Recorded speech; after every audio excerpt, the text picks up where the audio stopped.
Network. This is Open Line.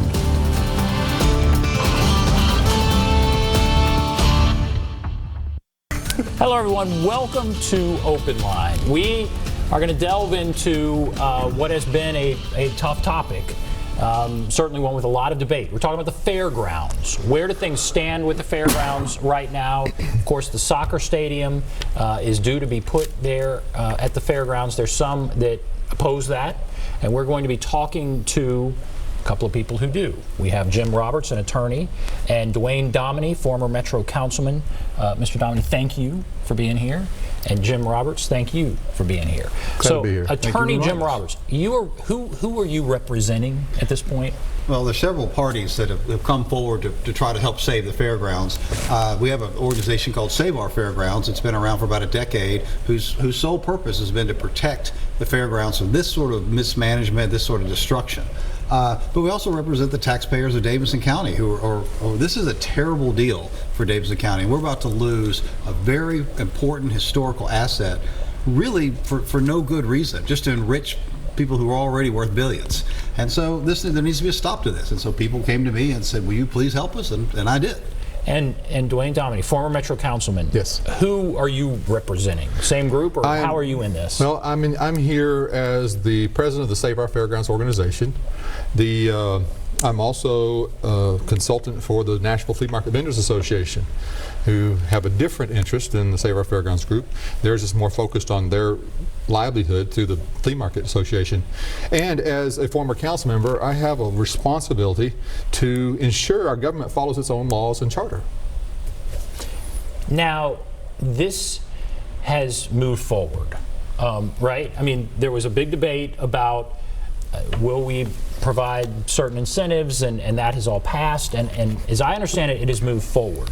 So how now can it be stopped?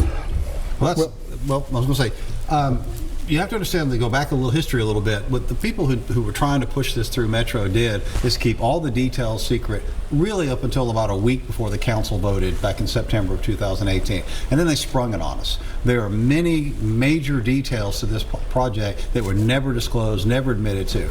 When we started peeling it back, we discovered all the problems with procurement, the problems with the design, the problems with every part of it.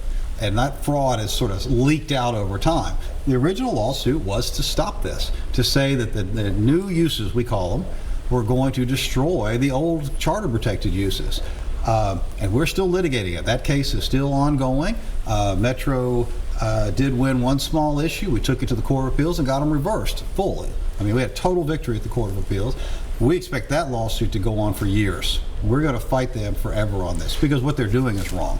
You're going to fight them building a soccer stadium forever on this. Is that right? At the fairgrounds. The issue is, if they were building a soccer stadium at Metro Center or next to the Titan Stadium, this would not be an issue. The fairgrounds property is the only property owned by Metro that has consistently made a profit. It's the only property owned by Metro that's been the topic of a countywide voter referendum, receiving 72% of the vote, more so than the incoming mayor, which was a landslide. It's the only property that has specific protected uses, those being the flea market, expo events, the fair, and the automobile racing. And the soccer here, we're not opposed to soccer. I opened soccer fields in my council district when I was a council member, but didn't use a single tax dollar to do it. Private investors did. And if that was being done at a different location in Nashville, we wouldn't be here. The fact is, the fairground is protected by the charter. The original charter, adopted in 1963, has requirements that they're not meeting with this proposal. And this was a hot debate at the time. I guess the question would be, has that issue kind of already passed? Has that ship sailed? You're saying no. If you only deal with two branches of government, you would be correct. But when I was in school, I was taught in civics, there's three branches of government. There's executive, legislative, and judicial. Well, the executive chose to ignore the will of the voters. The legislative chose to ignore the will of the voters, and a number of those incumbents didn't win their race. And now we're in the judicial branch of the government, and they get a say-so.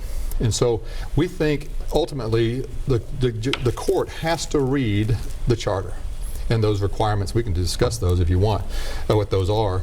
There are 5 of them specifically in Article 2, Sections 8 and 10 of the Metro Charter. So you have lawsuits that are currently pending that would stop this. There would be lawsuits that are currently pending would stop construction of the soccer stadium. Absolutely. I mean, once we get back in front of the court, we believe that we're going to be able to show very clearly that what they have done out there, what they're trying to do out there, clearly violates the Metropolitan Charter. And when a government does that, when it acts outside its enumerated powers, it's invalid. And we think we're going to be able to show that very clearly. One of the things, just to give you an example, is in order for the Fair Board to lease property, lease parts of the fairgrounds, they have to receive the money. They have to do it and to continue a state fair or an annual fair. They have to raise money. This is just a giveaway. They're giving away 10 acres to the Sports Authority for $10 a year. $10. A flea market vendor pays more than that for one stall and 1 month. And they're getting, why are we giving away 10 acres? They're also going to give away 10 more acres to a mixed-use development. That absolutely violates the charter. There's nothing, the charter says you have to do things that are for entertainment and educational purposes. How does putting 900 apartments and 200 hotel rooms and restaurants, how does that meet that criteria? Well, it doesn't. And that's why they've kept the mixed-use development so secret.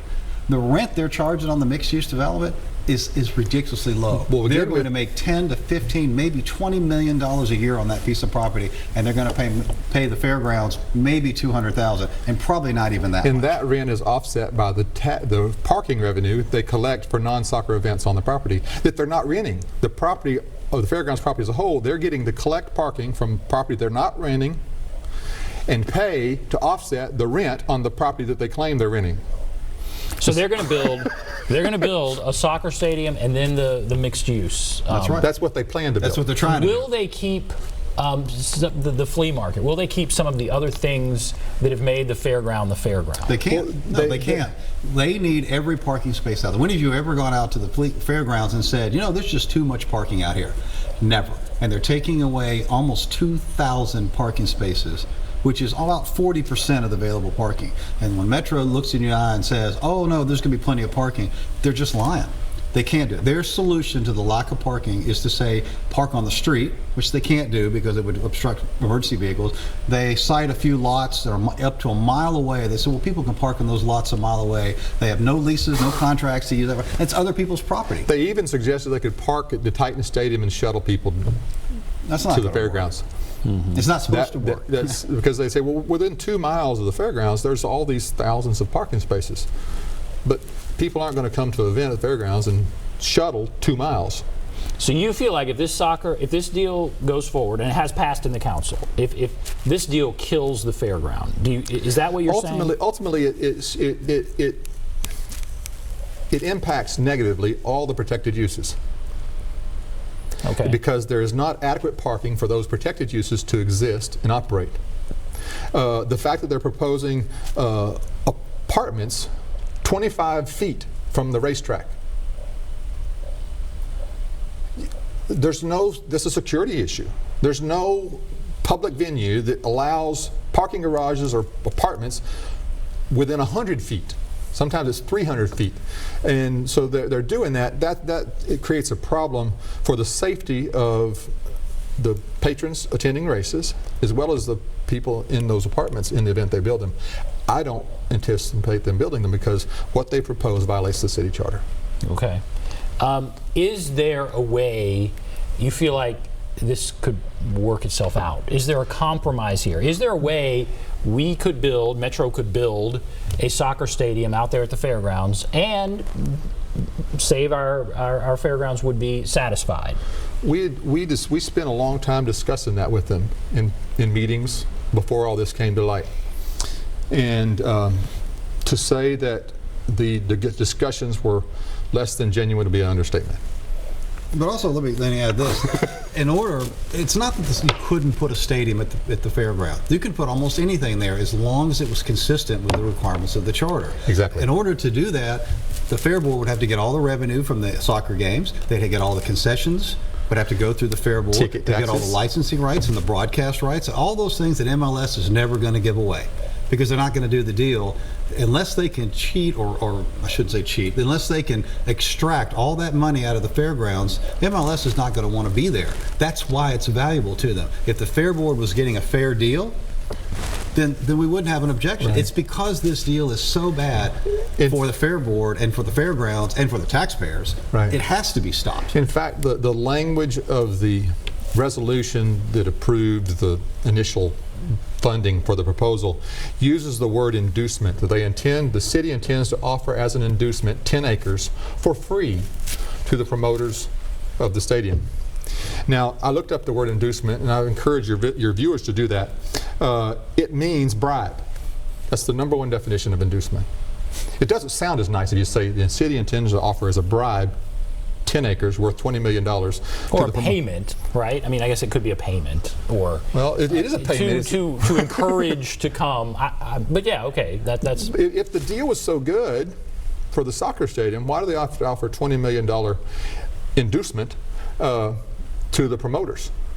And I understand there's really two issues here. There's the stadium and there's the mixed-use development. Right. The mixed-use development clearly violates the charter. That is just an absolute giveaway. Yep. The mixed use will pay for the franchise. So we're giving away our parkland to basically purchase a franchise that someone else is going to own. The stadium itself could be out there because it's an entertainment venue, but you have to have all the revenues go through the Fair Board. That's what the charter says. You can't give it away. So in this case, we're giving it to the Sports Authority for $10 a year, and then the Sports Authority is giving away all the revenue to MLS. That's a rip-off of the taxpayers.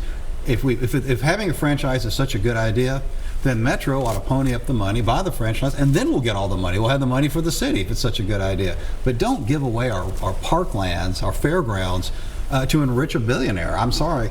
If they want to take it to Metro Center, or better yet, play at the Titans Stadium that was built to MLS regulations, let's play it in a stadium that's already built, which they're doing. They're going to play the seasons the next 2 years. Great. How about the next decade? How about the next 25 years? There's parking downtown, there's infrastructure downtown, and there's a stadium downtown. Now, these arguments were put out there when it was up before the council, and it didn't carry the day. Well, quite frankly, they indicated, those we can't do it anywhere else. The only place we can do it is the fairgrounds. Understand, MLS wants a dedicated soccer stadium. Right. This would be the only dedicated soccer stadium in the country. Why is Nashville doing this? Why can't Nashville do what every other city does, is play their soccer games in a stadium designed for it? The reason is simple. MLS thinks they can bring about 30,000 people to a game, and they don't want to play in the Titans Stadium, which seats 60,000. They don't want to have a half-empty stadium, and they expect the taxpayers of Davidson County to pony up $250 million, maybe $300 or $400 million, so they don't have to have an empty stadium. And I say no. How much of an uphill battle is this, do you feel like, for you all? We're going to win. we intend to win. The fact is, it is a difficult battle for us because we don't have the deep pockets of a billionaire. We don't have the access of tax dollars to be used to line the pockets of those billionaires who also write large campaigns for those running for those offices. Now, those are statements that are a fact. We know that for a fact they've done that, but we don't have that. Our entire funding has come from the goodwill and the donations of individuals across our city that want, number one, good government. Number two, they care about the fairgrounds and the protected uses and the will of the voters that voted for that referendum, and they're willing to donate. They can do that through SaveOurFairgrounds.com. That's shameless plug. How many lawsuits are out there right now? Do you have one? Do you have more than one? We have two. There's actually two lawsuits. The what we call just the soccer stadium, or the Fairgrounds lawsuit, has been ongoing for about a year. And part of our research and investigating what was going on, we discovered that there were some very serious ethical and possibly illegal actions taken by the evaluation committees that were intricately involved in the selection process for the contracts for the stadium. For example, we discovered that that's how Metro Procurement does it. They form an evaluation committee, it reviews the bids for a project, and then it makes a recommendation. We've discovered that anywhere from 57 to 87% of every person on each one of those committees had a direct financial interest adverse to Metro. They packed the evaluation committees with people who didn't have Metro's best interest at heart, meaning the taxpayers' best interest. The most outrageous of this is a woman by the name of Mary Cavera, who is the vice president with Ingram Industry. I mean, she's a high-up official. CFO. Works for Nashville Soccer Holdings, which is the company that's going to own the franchise. And she's on an evaluation committee picking who gets to be the construction company. And let me tell you why that's so bad. Metro, the taxpayers, have an interest in having the lowest cost possible. You pick a number, you bid, you say we're going to spend this amount of money. You look at the bids and you say this person can do it for the cheapest price. Any cost overruns are paid by the construction company, by the franchise. Right. So they want the highest bid possible. So if there's a cost overrun, it doesn't affect their pocketbook. So what do? They pack the evaluation committee with people who have their financial interests at heart. That pushes the bid price up. And think of what you've seen in the last 3 weeks. We went from a $250 million stadium, was it a week or two ago? They said maybe another 75 or 100 million. This is going to be a $500 million stadium before it's all over. And they're going to shift all those costs to the taxpayers. I thought cost overruns were going to be paid by the private entity. Well, they would be, but when that private entity has direct employees of that entity deciding who gets the contract and the price associated with that contract, they're covering those cost overruns by picking a higher price contract. So, and those people placed on those procurement boards have a direct financial interest in ensuring that their employer is protected, not the taxpayer. So that's one lawsuit. Problem. So you have one lawsuit where you're questioning the people that chose the contractors to build the stadium. The procurement process. The procurement yes. Several process. contracts, but yes. And then what's the other lawsuit? That is about just the use of the fairgrounds, whether it violates the charter to engage in these type of construction projects. And that's what this is about protecting the Fairgrounds has been here since we had racing at the fairgrounds before they had cars. It's been over 100 years. The flea market's been here for 50 years this year. Flea market's 50 years. And this is part of Nashville. If we lose the fairground, you don't get it back. It's gone forever. Yeah, it'd be nice to have 900 apartments or 700 apartments at the fairgrounds. But guess what? You can go down any street in Nashville these days, and they're building another 700 apartments. We lose that. So the purpose of all of this is to destroy the flea market, destroy racing, destroy the expo centers, and then turn around and go, well, gosh, this is not making any money. We need to sell the land off to our friends. They sold 10 acres for $200,000. Who knows what the rest of this is going to go for? In fact, Metro's own attorney in the court argued that the protected uses passed in 2011 by our charter referendum were not guaranteed. They could go away through attrition.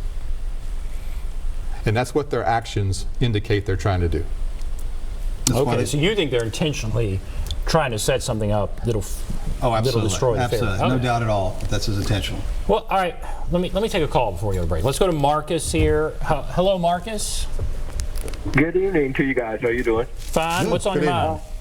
Well, I live over here. I don't live too far from the fair. I was born and raised. I'm a Nashville native. And I remember growing up back in the days on Fridays, but mainly on Saturday nights, the Nashville Speedway over there and the noise that generated. Now, some would say, well, it's the same logic if you move next to an airport. Don't be surprised if you hear airplanes on a regular basis.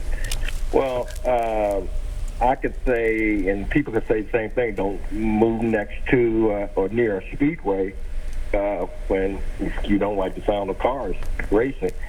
But I think that time is gone and past, and we need to just look back and put in the memory books of a time that came and gone. I think we're far past those days where people look forward in Nashville going to a race.